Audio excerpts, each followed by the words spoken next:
Hi, everyone. Welcome back to another week, another dispatch.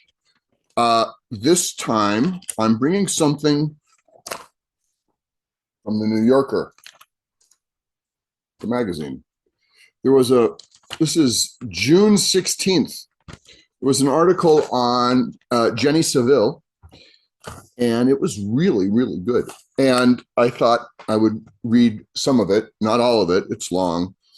But it was also, aside from really interesting about her work and her thoughts in life, it was a lot about painting. And I felt like, well, that was great. It was like, almost like a trade magazine, you know? It's like, wow. So probably a couple of sessions reading this and a couple of sections. So, all right. So I'm going to start and I'll throw in some images into the email, and PDF. I'll PDF this. Maybe I'll see if I can do all of it. Okay. Bodies, bodies, bodies. The British artist Jenny Saville has dedicated her career to painting human flesh. By Rebecca Mead. In March, an exhibition of works by Jenny Saville, the British artist known for her large-scale figurative paintings, went on display at the Albertina Museum in Vienna. The day before the opening, Seville visited the galleries to inspect the completed hang. The show, titled Gaze, included several works in which Seville had sought to explore the fractured experience of life in the digital era. I have had a fascination for quite a while now with how we live these different realities, she explained. If you sit on a bus or take the subway,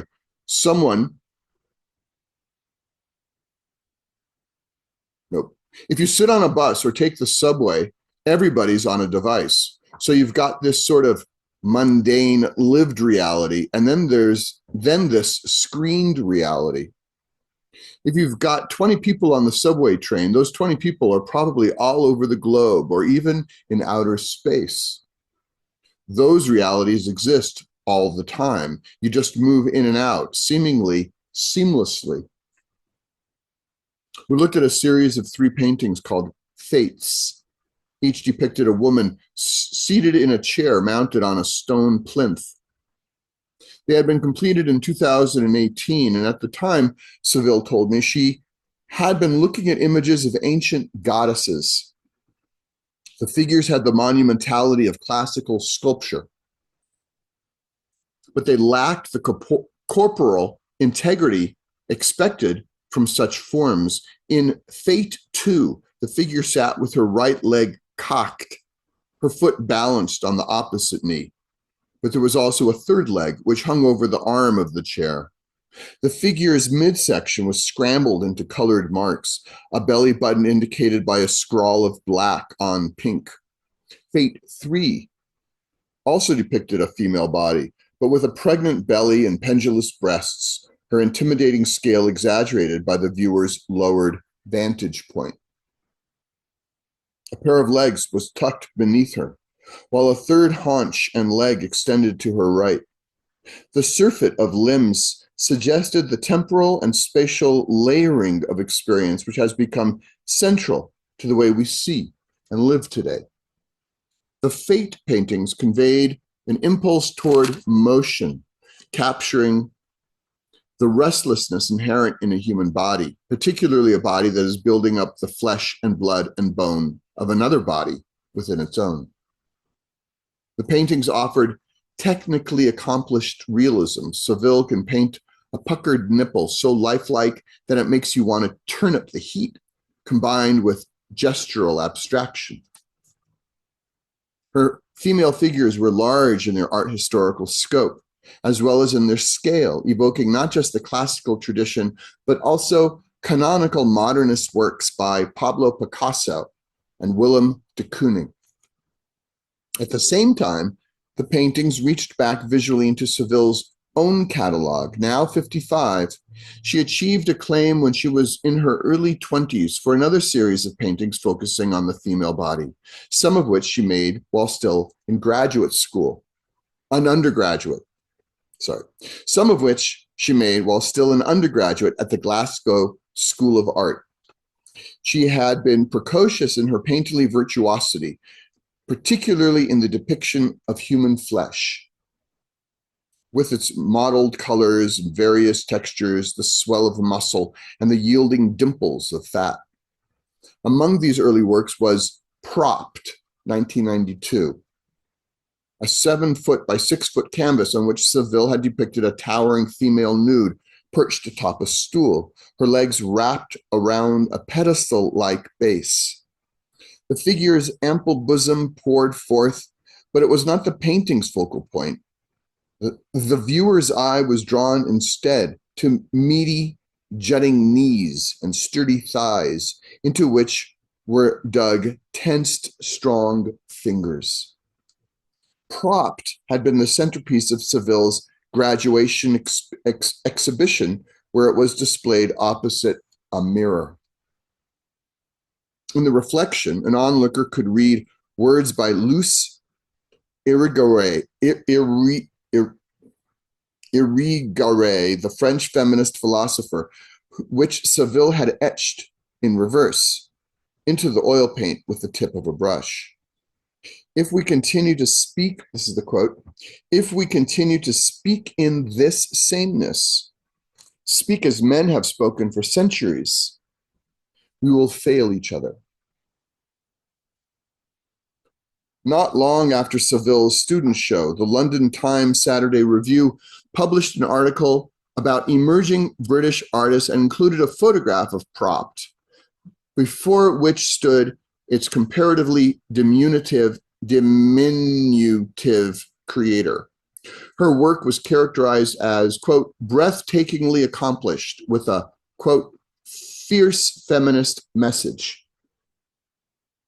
The painting caught the eye of Charles Saatchi, at the time the most prominent collector of contemporary art in Britain. He swiftly acquired it along with several of Seville's other student works, and also provided funding to support her for a year and a half while she made paintings for her first solo gallery show in January 1994. Goes on. I'm gonna skip a couple pages here. Seville lives in Oxford, where she has 3 studios, one devoted to drawing, another to painting, and a warehouse in which she can undertake very large-scale works. She divides her time between Oxford and a home in London, and she has also acquired an apartment in New York City. I visited Seville in her painting studio earlier this year, tucked down a side road. The building was anonymous, without a doorbell or a knocker, its purpose betrayed only by a slight smear of reddish paint on the front door. Seville is intensely private about her spaces and about works in progress. Stefan Radibor, the director of the London branch of Gagosian, the gallery that has represented her for nearly 3 decades, told me that he'd visit her studio on just 2 occasions. The photographer Sally Mann, who has spent time there documenting Seville at work, told me, she reminds me in a certain way of how Cy Twombly would work. He was sort of a magpie, picking up a stain on a newspaper or whatever inspired him. She's a lot like that. She goes from oil sticks to oil paints to watercolors. Seville led me through a small office area where a desk was piled with books, collections of Greek myths, a volume about death and resurrection in art, a catalog about a recent Jean-Michel Basquiat show at Gagosian. On the wall above the desk, a ripped out page showing Velázquez's portrait of Pope Innocent X had been taped above an image of 4 Warhol silkscreens of Elizabeth Taylor. These were reference materials for past or present works. Just outside the office was a courtyard garden, equipped with a table and chairs where Seville and I sat in bright spring sunlight to talk. As Seville's near contemporary, I first became aware of her work in the 90s and her presentation of the female body struck me as a bracing challenge to normative standards of feminine beauty and behavior. Like Seville, I'd been simultaneously reading feminist critical theory and magazines that recommended dieting and liposuction. Before meeting her, I'd looked back at early interviews she'd given, and I'd been struck by the confidence with which she had articulated the critique her work offered. The history of art has, this is a quote, the history of art has been dominated by men, she told one male interlocutor. I paint women as most women see themselves. I try to catch their identity, their skin, their hair, their heat, their leakiness. Unquote. Her paintings, she said at the time, were not intended to be didactic. They were intended to provoke discussion. What is beauty? Beauty is usually the male image of the female body. My women are beautiful in their individuality. These days, Seville is less eager, or perhaps less obliged, to offer declarative interpretations of her work. In our conversations, she was friendly, but a little guarded, and occasionally she appeared braced to be misunderstood. She mentioned more than once that she felt her work had sometimes been subjected to wayward analysis.